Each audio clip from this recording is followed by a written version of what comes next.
नमस्कार दोस्तों साल था 1986 यानी कि साल 1986 की बात है और जगह थी मुंबई का मशहूर इलाका मुसाफिर खाना चौल। आधी रात का वक्त था। एक गहरी खामोशी पूरे इलाके में छाई हुई थी।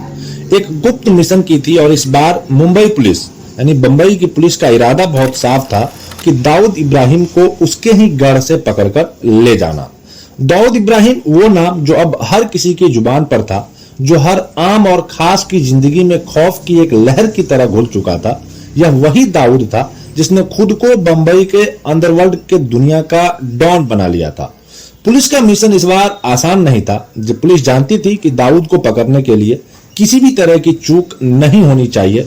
कमिश्नर ने अपने टीम में केवल वही ऑफिसर चुने थे जिनकी ईमानदारी और बहादुरी पर 100% यानी कि 100% यकीन किया जा सकता था। पूरी तैयारी के बाद मुंबई के कमिश्नर ने अपनी टीम को एक इशारा किया और पुलिस का काफिला मुसाफिर खाने की ओर बढ़ चला था। वही मुसाफिर खाना था यह जहां दाऊद का अड्डा था, जहां वो अपने खास कामकाज को अंजाम दिया करता था। गहरी रात और सड़कों पर पसरा सन्नाटा पुलिस की टीम के इरादों को और पुख्ता कर रहा था। हर एक ऑफिसर अपनी जगह पर तैनात था। सबकी निगाहें एक ही लक्ष्य पर थी कि दाऊद इब्राहिम जैसे ही काफिला मुसाफिर खाने के करीब पहुंचेगा, एक अजीब सा तनाव माहौल में खुल जाता है। किसी को इस बात का अंदाजा नहीं था कि आगे क्या होगा, पर हर कोई तैयार था। जब वो मुसाफिर खाना के उस पुराने और मशहूर 2 मंजिला चौल की तरफ बढ़े तो वहां के मकान जैसे किसी अनहोनी का अभ्यास दे रहे थे। पुलिस दाऊद के अड्डे पर पहुंची, एक पुराने दरवाजे को धक्का दिया और सामने एक बड़ा सा कमरा नजर आया। जैसे ही वो अंदर पहुंचे, हर चीज अपनी जगह पर जमी हुई थी। कमरे में सन्नाटा था। सन्नाटा का माहौल में एक अजीब सी सरसराहट थी, जैसे किसी की मौजूदगी अभी भी महसूस की जा सकती हो। टेबल पर एक महंगी सिगार की राख धरी रखी हुई थी, जिस राख में अब जो राख अभी भी सुलग रही थी। एक पेन टेबल पर रखा था। ऐसा लग रहा था जैसे उसे किसी ने अभी अभी रखा हो। वहीं पास में एक कुर्सी भी थी जिसका गद्दा अब भी धसाल हो, कोई वहां से उठा हो। खिड़की खुली थी। हल्की सी हवा पर्दे को हिला रही थी। हर एक चीज बता रही थी कि दाऊद कुछ पलों पहले यहाँ मौजूद था और अब वो यहाँ नहीं था। पुलिस ऑफिसरों के चेहरे पर एक तरह की निराशा झलक रही थी। अगर वो बस 10 मिनट पहले पहुंचे होते तो दाऊद उनके शिकंजे में होता।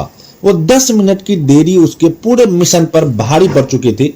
पुलिस ने फौरन वहां के हर कोने की तलाशी शुरू की, पर वहां केवल उसके कुछ छोटे मोटे गुर्गे और रिश्तेदार ही मिले जो दाऊद के खास आदमी थे। पुलिस ऑफिसरों की आंखों में सवालों की बौछार थी कि आखिर दाऊद को हमारे आने की खबर कैसे लगी। इस सवाल का जवाब जानने के लिए हमें दाऊद की पुरानी कहानियों में झांकना होगा, जिसकी शुरुआत होती है साल 1975 से, जब दाऊद का नाम पहली बार मुंबई के अंडरवर्ल्ड दुनिया में गूंजने लगा था। उस वक्त करीम लाला का पठान पूरे मुंबई पर पूरे गैंग को लेकर के अपने मुंबई पर अपनी दहशत कायम किए हुआ था। करीम लाला और उसकी गैंग का खौफ इतना ज्यादा था कि लोग उसके नाम से कांपते थे। चाहे किसी को लूटना हो या किसी के सम्मान के साथ खिलवाड़ करना हो, पठान गैंग के किसी भी हद तक जा सकता था। इस गैंग का खौफ इतना था कि बंबई की पुलिस भी उनसे खौफ खाती थी। लोग जानते थे कि अगर किसी के खिलाफ करीम लाला खड़ा हो जाए तो उसकी खैर नहीं होती है। उसी समय कुछ पुलिस ऑफिसर ने यह योजना बनाई कि दाऊद को करीम लाला के खिलाफ खड़ा किया जाए। दाऊद उस वक्त छोटा मोटा गुंडा था, लेकिन उसकी आंखों में आग और उसके इरादों में एक अलग तरह की ताकत थी। पुलिस ने दाऊद और उसके छोटे से गैंग को करीम लाला के खिलाफ मोर्चा संभालने दिया और धीरे धीरे दाऊद और करीम लाला की गैंग के बीच दुश्मनी गहरी होती चली गई। इस दुश्मनी की आग ने दाऊद को बंबई का अंडरवर्ल्ड का एक नया चेहरा बना दिया। दाऊद का बड़ा भाई शब्बीर इस दुश्मनी में मारा गया और यह घटना दाऊद के जीवन का एक बड़ा मोड़ बन गई। अपने भाई की मौत ने दाऊद को एक नए और भी खतरनाक इंसान में तब्दील कर दिया। दाऊद ने अब अपने दुश्मनों से बदला लेने का मन बनाया। उसने अपने गैंग को और भी मजबूत किया और दाऊद और बंबई की सड़कों पर अपनी पहचान बनाने के लिए खून की होली खेलना शुरू कर दी। बंबई में अब एक नया डॉन उभर करके आया था। उसकी ताकत का अंदाजा इस बात से लगाया जा सकता है कि बड़े बड़े लोग उसके सामने सिर झुकाने लगे। यहां तक कि पुलिस भी उसके प्रभाव से बच नहीं पाई। कई ऑफिसर उसकी मदद करने लगे थे। कई मदद करने के लिए तैयार थे और कुछ पुलिस वाले तो उसके लिए ही काम करने लगे थे। समय के साथ दाऊद का नाम इतना बढ़ गया कि वह पुलिस के काबू से बाहर हो गया और अब वो अपने हर काम में पुलिस को भी शामिल करने लगा। जो ऑफिसर उसके खिलाफ खड़े होते थे वो अपनी मर्जी से हटा देता और इस पूरे वक्त में दाऊद की ताकत और उसका खौफ इतना बढ़ रहा था। लेकिन कुछ ईमानदार ऑफिसर ने यह ठान लिया था कि दाऊद को रोका जाए और उन्होंने तय किया कि इस बार उसे खत्म करके ही दम लेंगे। ये वही समय था जब एक बड़े ऑपरेशन की योजनाएं बनाई गई। पुलिस कमिश्नर डीएम सोमन ने दाऊद को गिरफ्तार करने का वारंट जारी कर दिया और उसके खिलाफ चल रहे पुराने सारे गेट, कितने भी केसेस थे, फिर से खोल दिए। ये वही समय था जब एक बड़े ऑपरेशन की योजना बनाई गई। पुलिस कमिश्नर डीएम साउंड ने दाऊद को गिरफ्तार करने का वारंट भी जारी कर दिया और उसके खिलाफ जितने भी पुराने केस चल रहे थे इतने सालों से, उन सबको खोल दिए। पुलिस के कुछ ऑफिसरों का मानना यह था कि अगर दाऊद को समय रहते नहीं पकड़ा गया तो वो मुंबई में कानून व्यवस्था के लिए एक गंभीर खतरा बन जाएगा। इसलिए कमिश्नर सोमन ने मुंबई में माफियाओं के खिलाफ एक बड़ा अभियान शुरू किया और इस बार उसकी नजर खास करके दाऊद पर थी। यह वही ऑपरेशन था जिसमें उन्होंने मुसाफिर खाना पर धावा बोला था। उस रात की नाकामी पुलिस के लिए एक बड़ा सा झटका था। उन्होंने दाऊद को पकड़ने के लिए इतनी मेहनत की थी लेकिन फिर भी वो उसके हाथ से निकल गया।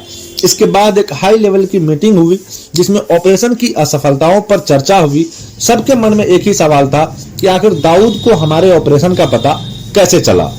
जब पुलिस ने फोन रिकॉर्ड्स की जांच की तो यह पाया गया कि उसके पहुंचने के 10 मिनट पहले ही किसी ने दाऊद को फोन किया था और उसने वहां से भागने का प्लान बना लिया। यह शक और भी गहरा हो गया कि उसकी मददगार पुलिस के भीतर से ही तो नहीं है।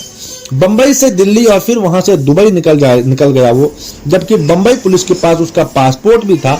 ये पूरी घटना एक सबक बन गई कि अगर वो उस रात 10 मिनट पहले पहुंच जाते तो शायद दाऊद का एक बड़ा सा डॉन न बनना शायद नामुमकिन था। मुंबई का इतिहास और कुछ होता। दाऊद का भाग जाना सिर्फ एक व्यक्ति की हार नहीं थी बल्कि एक पूरे सिस्टम की विफलता का प्रतीक था। उस रात की वह 10 मिनट की देरी जिसने दाऊद को एक अंतर्राष्ट्रीय माफिया बनने का मौका दिया।